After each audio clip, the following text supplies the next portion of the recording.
So Dan is talking about how to build wealth with a mortgage. Dan, I'm puzzled. I mean, explain this to me. How are you going to build wealth with a mortgage?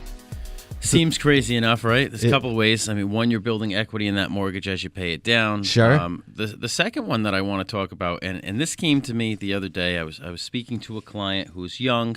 They've got a mortgage. They had bought a couple years ago, and obviously on the show we always talk about purchases. A+ Mortgage does refinances too, cash out, things like that.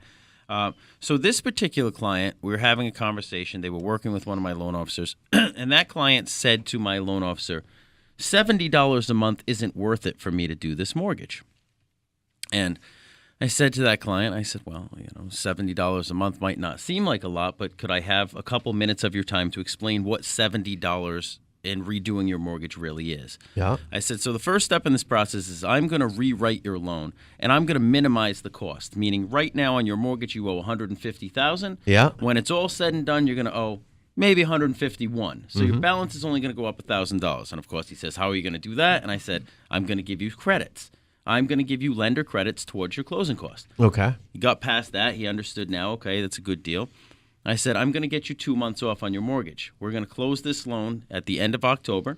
It's going to fund in November, meaning when you close on a refinance, you have 3 days to change your mind. So in November, his mortgage is going to be paid off. He's not going to be obligated to make a mortgage payment in November. He's not going to be obligated to make a mortgage payment in December. The next time he makes a payment will be January 1st. This particular client pays about $1,500 a month for his mortgage. Okay. So those 2 months, that's $3,000 that he's kept in his bank. It's huge, yeah. He also has an escrow. So when we do a new mortgage for somebody, you don't transfer one escrow to the other. You get a check back. So if you have tax and insurance set up in your bank's account, in your mortgage company's account, they send you that money back. Like on a closing. Yeah, I said, so that's about $1,000. So now we have $4,000, right? And this is where it gets fun. Keep track of these numbers. $4,000 in his pocket. Yeah. He saves $70 a month. I said to him, sir, $70 a month doesn't seem like a lot to you. He said, it's not worth it to me. I said, well, we've already shown that I can keep $4,000 in your pocket. Yep. And now we've got $70 a month. I said, so let's take a look at bankrate.com and let's look at an investor portfolio and let's look at the next 30 years that you're going to be paying down this mortgage that you owe about $150,000 on. Yeah. If you took the $4,000 I just saved you, you put it into an account, you put in $70 a month, exactly what I saved you. At the end of 30 years, you're going to have a ridiculous $112,311. That's pretty cool. In that account. Yeah. $70 a month that you were already paying. Compounding money. This isn't extra money. This is money that you were already paying. And I try to dumb it down for people because I think sometimes when people think about their house, it gets scary. It gets a little overwhelming. So I say, let's pretend it's your car.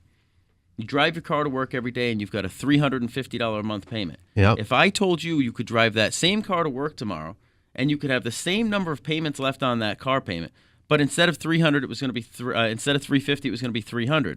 Would you do it? Yeah. I would think most would, but for some reason, when it comes to their home, people don't see it the same way.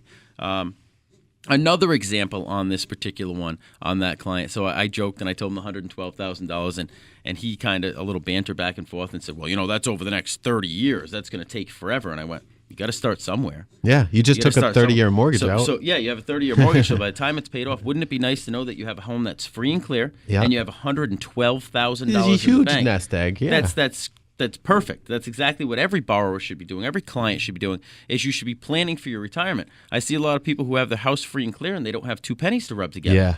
Well, that doesn't help you because now you go into retirement and all of a sudden you realize that you do need some cash. Yep. Well, how are you going to get that cash? Well, I'll just refinance my home and take some cash out. Well, now your income is lower because you've retired. You can only take money out if you can afford to pay it back. That was a good spin on this segment. That was nice. So the next part to that, I said, well, okay, let's continue on because he's only had the house about a year. So his complaint to me was, well, I'm going back to 30 years. I understand, Dan, that I'm keeping $4,000 in my pocket. I'm going to make $112,000 on this by you helping me. But I'm going back to 30 years, so I'm still hesitant. I don't want to do this loan with you. I said, okay, let's look at it another way. That $70 per month, if you sent that $70 every month that you were saving and you put it towards your mortgage, his mortgage would have paid off in 25 and a half years. Oh, sure. That's 3.5 years off his mortgage. So I don't have a calculator in front of me, but if you took $1,500 a month by 3.5 years, Yep. it's about $40,000 that he saves right there. 4.5 years. I'm sorry, 4.5 years. You're right, Mike.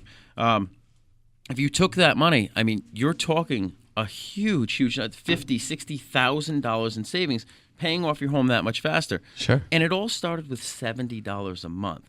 So when people kind of snub the $70 or turn their nose to it, I think about it and I go, you're really turning away $112,000. If I handed you a bag with $112,000 in it, you wouldn't stop smiling. Yeah, I don't know exactly. anybody that would stop smiling if you handed 112. But when we say to you, use your mortgage, use that brick and mortar that you have to build financial wealth, and use the interest rates where they are right now to help you achieve that financial wealth, you have to be open-minded to this. You do. I think so many people have become jaded in this world when it comes to mortgages because they think it's a scam. They think it's, well, with the CFPB, with the federal guidelines that are out there now, everything's mapped out for you. Everything's in black and white. I can't sit there and tell you, hey, this is what you're going to save if that's not what you're going to save. True. But the client has to be open-minded enough to listen to what we have to say for a few minutes so I can show them the numbers. And it's amazing to me that when I do get the attention of that client, how much money we can really save them.